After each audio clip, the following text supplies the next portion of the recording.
ఉద్ధవా, ఈ శరీరానికి మరో శరీరానికి భేదం తెలియక నేను నాది అని ఆ శరీరాల్లో ప్రవేశిస్తూ ఉంటాడో అప్పుడు అతనికి ఆ తలంచిన జన్మే కలుగుతుంది.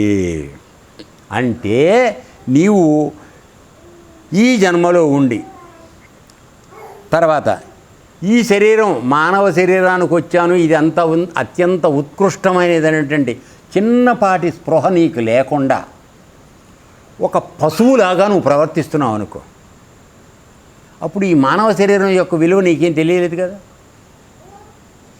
ఈ కూర్చుని ఏం చేస్తున్నావు నువ్వు, ఇంకా ఏదో బాగుంటుంది, నేను కోటీశ్వరుని అయిపోతే 100 కోట్లు నా దగ్గర ఉంటే బాగుంటుందని అనుకుంటున్నావు, దానికోసమే శ్రమ చేస్తున్నావు. ఆ కోరికతోనే 90 కోట్లు అయింది, 100 అవల, టైం అయిపోయింది, బకెట్ తన్నేసావు. ఇప్పుడు నెక్స్ట్ పరమాత్మ ఏం చేస్తాడు, నువ్వు 100 కోట్లు అవ్వాలని ప్రయత్నం చేసావు కదా, విశ్వ ప్రయత్నం, ఎన్ని మర్డర్లు చేసావు, మానభంగాలు చేసావు, అన్నీ చేసావు. ఇప్పుడు నీకేం చేయాలి, నీ కోరిక తీర్చాలి ఆయన. అందుకని నెక్స్ట్ జన్మలో 100 కోట్లు చేయడానికి కావాల్సిన అనుగుణంగా ఆ జన్మ ఇస్తాడు నీకు.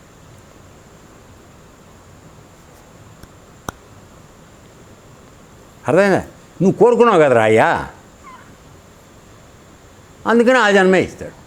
అదే చెప్తున్నాడు, నేను నాది అనే ఆ శరీరాల్లో ప్రవేశిస్తూ ఉంటాడో అప్పుడు అతనికి ఆ తలంచిన జన్మయే కలుగుతుంది. మీకు ఉదాహరణగా జడభరతుడు కథ మీకు ఎన్నోసార్లు చెప్పాం, అది మంచి విషయంలో. ఆయన సన్యాసి, యోగి, జ్ఞాని. కేవలం దాని తల్లి పులి వేటాడుతుంటే గర్భిణీతో ఉండి ఆ పిల్లని భూమి మీద పడేసి అవతలకు దుంకి పారిపోయింది. ఆ నేల మీద పడిపోయిన పసిగుడ్డుని చూసిన తర్వాత ప్రాణం పీకి మానవత్వంతో దాన్ని తెచ్చుకుని సాకాడు. అంటే నీకు సంబంధం లేకపోయినా ఎలా బంధాల్లో ఇరుక్కుంటామో చెప్తున్నాను అనమాట. నిజంగా వాడికి ఏ సంబంధం లేదు, ఇల్లు లేదు, వాకిలు లేదు, సంసారం లేదు. కేవలం దాని యందు జాలి, దయ తోటి ప్రాణి పట్ల, దానికోసం తెచ్చాడు. సరే అయిపోయింది, అది పెరుగుతోంది, తిరుగుతోంది, అన్నీ అయిపోతున్నాయి. ఈయన తపస్సు చేసుకుంటూ వెళ్ళి కుమ్ముతోంది, అది చేస్తుంది, దాని పనులు అవి చేసుకుంటూ ఉంది. ఈయన ఏం కోపం తెచ్చుకునేవాడు కాదు. ఇప్పుడు మనం కూడా ఇక్కడ చూస్తూనే ఉన్నాం కదా, వాళ్ళ అబ్బాయిలు వచ్చి అమ్మాయిలు వచ్చి చూస్తూ ఉంటారు, పోస్తూ ఉంటారు, ఏం పట్టించుకోం మనం. అదే పక్కోడి పిల్లాడైతే యాక్స్, అప్పుడు అక్కడ చెప్తుంది క్రమశిక్షణ. మన పిల్లల విషయాన్ని మాత్రం చెప్పం కదా. సో ఇక్కడ వాడికి ఏమైంది, ఇదంతా అయిపోయింది, ఇక ఆయనకి పోయే టైం వచ్చింది. అప్పుడు మహానుభావులు కాబట్టి వాళ్ళకి ముందుగా తెలిసేది. ఆయన ఏం చేశాడు, దర్భలు భరిచాడు. పోయేట ప్రాణ ఉత్క్రమణ సమయంలో ఏం చేస్తారంటే మామూలుగా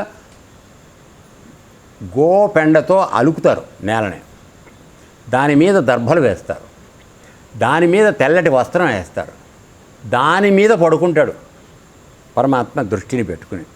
నీకు అది పరమాత్మ దృష్టి రాలేదని భయం ఉందనుకుంటే గురువుగారి ఫోటోనో ఏదో ఒకటి ఎదురకుండా పెట్టుకుని దాన్ని తదేకంగా చూస్తూ వెళ్ళిపోవాలి.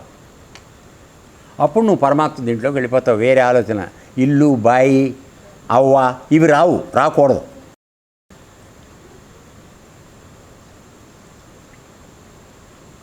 అట్లా వెళ్ళిపోవాలి. అలా వీడు రెడీ అవుతున్నాడు పాపం. రెడీ అయ్యేటప్పటికి అది అలవాటు ప్రకారం వచ్చింది కదా, వచ్చి ఒక కుమ్మటం మొదలెట్టింది పక్క నుంచి. ఆయనేమో మంచి ఏకాకరమైన దృష్టిలో ఉన్నాడు, ఇంకా ప్రాణం వెళ్ళిపోతోంది. ఆ సమయంలో ఇది కుమ్మడం మొదలెట్టడానికి చటక్కున వాడికి ఒక ఆలోచన వచ్చింది, అరే నేను చచ్చిపోతే దీనికి బతికేమవుతుంది అని. అయిపోయింది, ప్రాణం వదిలేశాడు. ప్రాణం చివరిలో ఏది తలుచుకుంటూ అయ్యాడు, ఇక్కడ చెప్పింది అదే, ఆ తలంచిన జన్మయే కలుగుతుంది. వెంటనే ఈయన మళ్ళీ జంకగా పుట్టాడు. పరమాత్మ దగ్గరికే జీవన్ముక్తికి వెళ్ళిపోవాల్సిన మనిషి, జన్మరాహిత్యానికి వెళ్ళిపోవాల్సిన మనిషి జింకగా పుట్టాడు మళ్ళీ. అయితే మరి అంత జ్ఞానంలో ఉండి వెళ్ళాడు కాబట్టి ఆ జింకకి కూడా మనుషుల్లాగా మాట్లాడటము, జ్ఞానము అవన్నీ ఉన్నాయి. సో ఆ జ్ఞానంతో ఉంటూ తపోమార్గంలో చేసుకుంటూ, దాని పేరే జడభరతుడు, తపోమార్గం చేసుకుంటూ ఆ జింక జన్మ అయిపోయిన తర్వాత పరమాత్మ దగ్గరికి వెళ్ళాడు. అంత దూరం వెళ్ళిపోయిన వాడు చివర ఒక క్షణంలో మారిపోయింది. ఇదిగో మన పరిస్థితి కూడా అంతే. ఇప్పుడు మనందరికీ జరిగేది కూడా చెప్దాం, ఎందుకు మనకి ఈ చివరి తలంపు జరుగుతుందో. మనం చిన్నప్పటి నుంచి రకరకాల పనులు చేశాం కదండి. చాలా తక్కువగా మంచివి, బహు ఎక్కువగా పాపవి కదా. అయితే పరమాత్మ ఏం చేస్తాడు, నిష్కమటం, ఆయనది ఏమీ లేదు. ఏం చేస్తాడంటే ఈ చిత్రగుప్తుడని మనం అనుకునేటువంటి చిత్రగుప్తుడు ఉన్నాడో లేదో మనకు తెలియదు, ఉన్నాడు, అది వేరే సంగతి. అయితే ఆయన చేసే పని ఏంటంటే గుప్త చిత్రములు అని చూపిస్తాడు. ఇప్పుడు మామూలుగా స్క్రోలింగ్ వస్తూ ఉంటుంది కదా మీ ఎస్ఎస్సిలో, ఏదైనా ఆశ్రమ సంబంధం కావాలంటే ఫలానా నెంబర్ కాంటాక్ట్ చేయండి, అది దాన్ని కొడుతూ ఉంటావు కదా స్క్రోలింగ్. అట్లా మనం ప్రాణం విడిచిపెట్టేటప్పుడు మనం చిన్నప్పటి నుంచి చేసిన పనులన్నీ స్క్రోలింగ్ వస్తాయి, ఒక్కొక్క బొమ్మ. మెకానిజం మీ దగ్గర ఏదో ఉందనుకున్నారు, ఇప్పుడు అంతా కంప్యూటర్లు పెరిగిపోయి, పరమాత్మ దగ్గర ఎక్కడో ఉంది, ఎప్పుడో ఉంది. అది వస్తూ ఉంటే వీడికి ఇటువంటి దొంగ పనులు నేను చేశానా అనే ఆశ్చర్యం, భయం కలుగుతుంది. అందుకని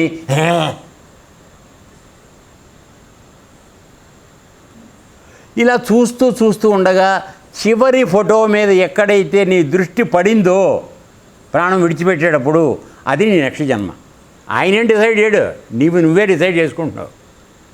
గుర్తుపెట్టుకో, అర్థమైందా?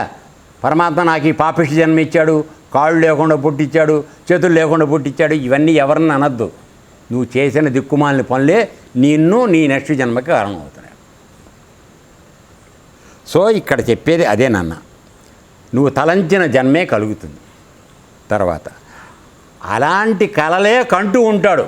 100 కోట్లు అవ్వలేదు, 100 కోట్లు అవ్వలేదు, 100 కోట్లు అవ్వలేదు, వీడి కలంతా అదే 24 గంటలు. తర్వాత ఆడవాళ్ళకైతే జనరల్గా ఊరికి అంటూ నేను కోపగించుకోకండి, నా మొగుడు నా మాట పూర్తిగా వింటలేదు.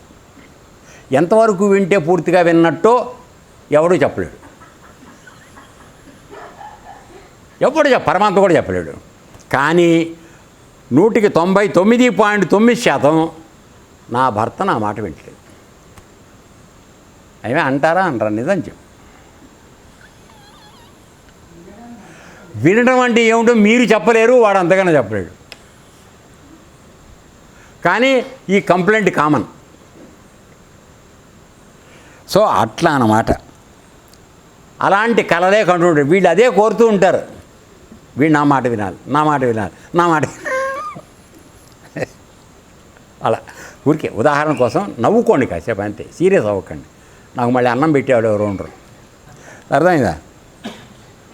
కోరికలలో పడి ఆయా శరీరాలపై అభిమానం పెరుగుతూ ఉంటుంది.